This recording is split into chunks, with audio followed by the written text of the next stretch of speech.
So it's good to get a win against a team like Tulsa, which is very tough, physical. I thought our kids responded the right way.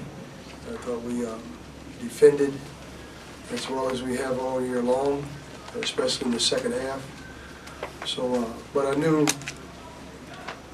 Tulsa's obviously we did a good job of contesting shots, and we made shots. I really was impressed with Keon Clergeau and Christian, Kessie and Craig Randall. They gave us a big lift in the first half coming off the bench.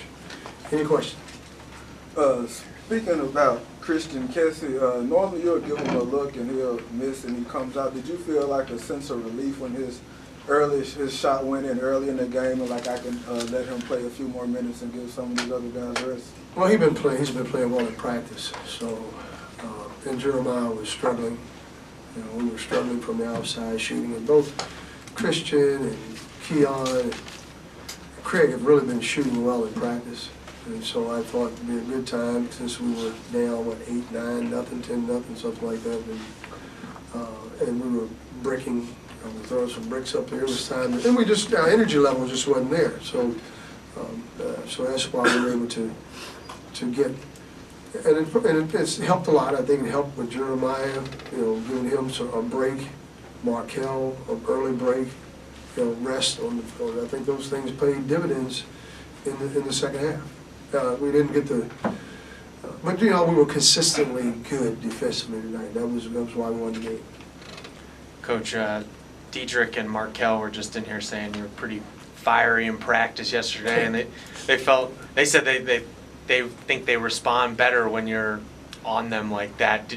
Is this something you gotta? Can you sustain this type of? Can you sustain this? But some people, if you're going to get the most out of people, most people are not self-motivators. They need someone pushing and pulling and tugging at them all the time, and you can get in a rut. And I think that happened. We were so concerned about their energy level, their minutes, so I, in practice, I'm not going to worry about that anymore. And we really worry about it in practice, probably more so in the game. And you can see that they were, just weren't playing hard or working hard in practice. But it was my fault because we were, as I said, we were trying to monitor their time, their minutes, because usually in practice, just like in a game, Diedrich, KJ, Markel, Jeremiah, and all of Jamario, they're all on the court the entire practice. It's not like they're standing ever, and that's a problem. It's not when they don't get a chance to really get a break in practice. So, but one thing I saw is that we've got to practice the way you play. And if you don't, you're going to get just that result. It's not like they weren't working hard, it's just the intensity level. And yesterday we had to raise the intensity level. But more importantly, we went back to some fundamentals in our defense and our defensive principles. And I think they looked like they responded the right way. I don't think it's so much me being. I think it's more the intensity and the urgency that you have to have, and you have to practice that in order to perform. Coach, yesterday you called out Markel and his effort, and he responded great. Anybody else? His effort when? Excuse me? I called out his effort? Not call out, but his play over the last couple of games. Over the last couple of games. Anybody else? And he responded with a great game this game. Anybody else you want to call out? No, I'm trying to, I've talked about his, he was in a boot, so he hasn't played well now. I think he's just healthy. I think his foot is now fully mended, and he's recovered. He's had the treatment. So that's probably what it is. And so, but you're out there playing, we expect you to perform. And some kids don't want to tell you, hey, coach, something's not right. But there's a few. I'm not gonna call him out. They played so well tonight. I think I'll pass on that one. Call him out Saturday. Oh no, we got a. Yeah, I think Jamario. No. No, but he tweaked his ankle early on. And so I said, what is wrong? He said, well, Coach, and so psychologically it has something to do with you, how you play. I know when you're not healthy, it's just something in his body, your balance, your footwork, and with him, his quickness off the court, his explosiveness is what is his game.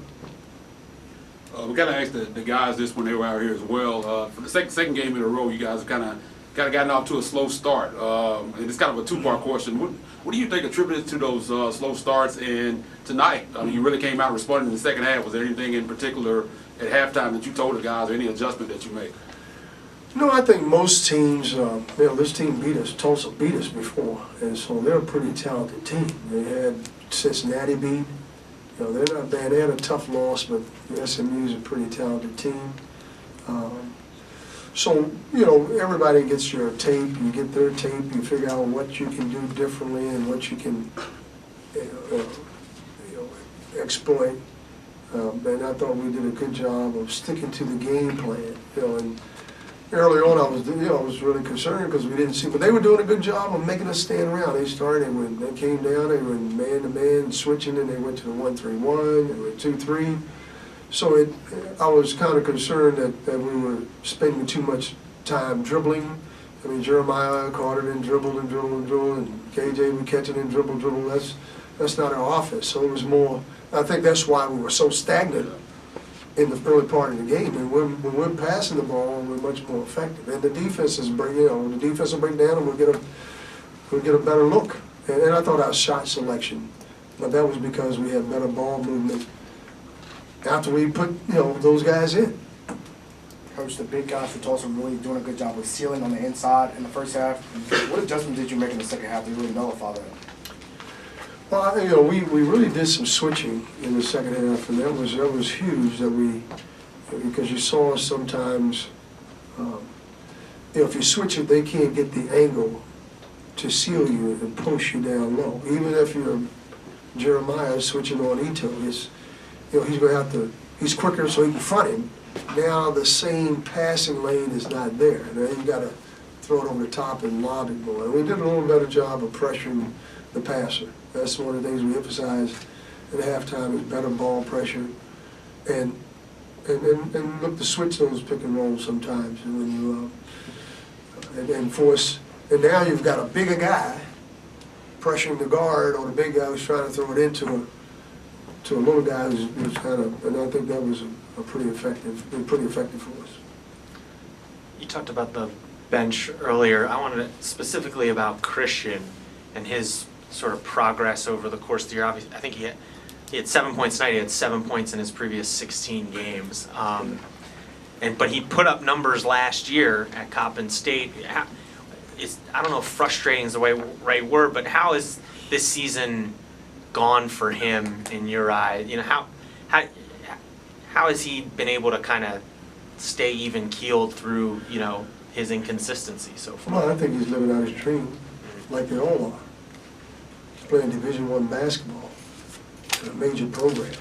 That's why he came here. And when he understands he was going to be competition, he knew he was on the roster, and so he, just he's a guy that gives everything he has in practice, as I said before. So he's handling extremely well. I've been very pleased and happy with him. He's a guy that I tell the players all the time. He's probably a guy that some of them are going to be working for someday, because he's a smart kid. He's got 1 degree. He's getting ready to get a 2nd degree.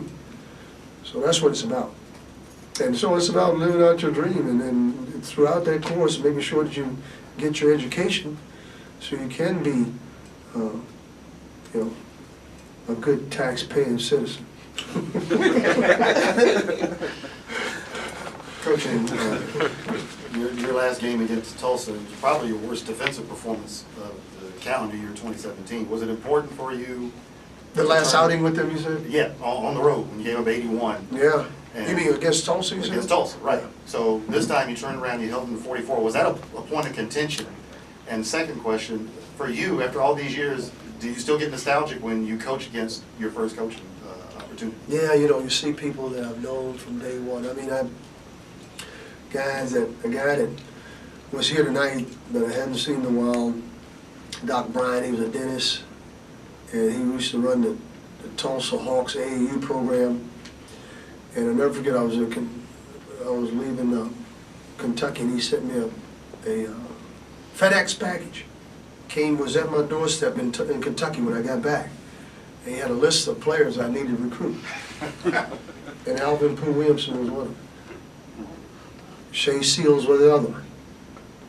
Guess what? Shea Seals was the leading scorer in the history of Tulsa basketball. Alvin Pooh Williamson is as good a point guard as I think I've coached, as far as taking care of the basketball, understanding the game.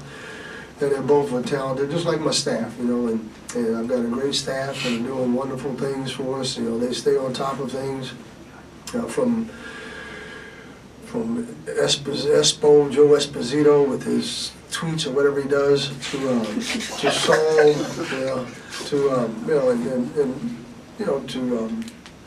to everybody that really contributes. It's really a team effort in the office there, and I got guys that are doing some great things. But that's what makes you nostalgic when you see those young men.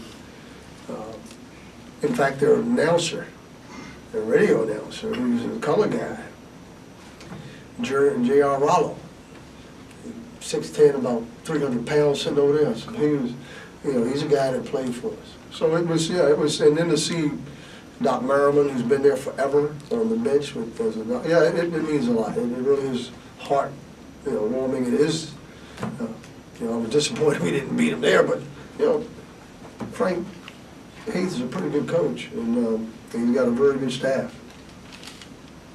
Toby, you've been around the game a long time. It seemed from Sunday after the Central Florida game, even to when you talked to us yesterday, you made a concerted effort. So what happens is you're shot, you're not using your legs on your shot. In Markel's case, it was all arm.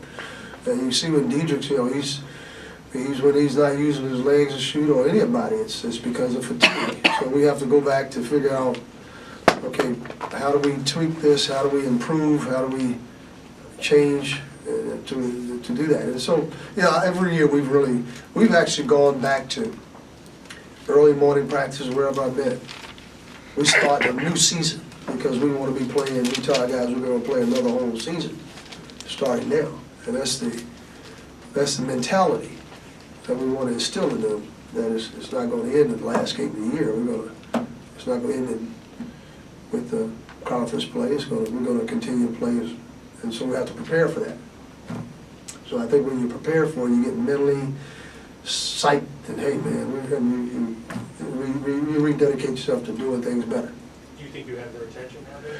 I hope so. You never know. They're young people that are influenced by a lot of different things, but I think we do. They responded the right way tonight. Thanks, Coach. Thank you. Thanks, Coach. You gotta fuss at somebody.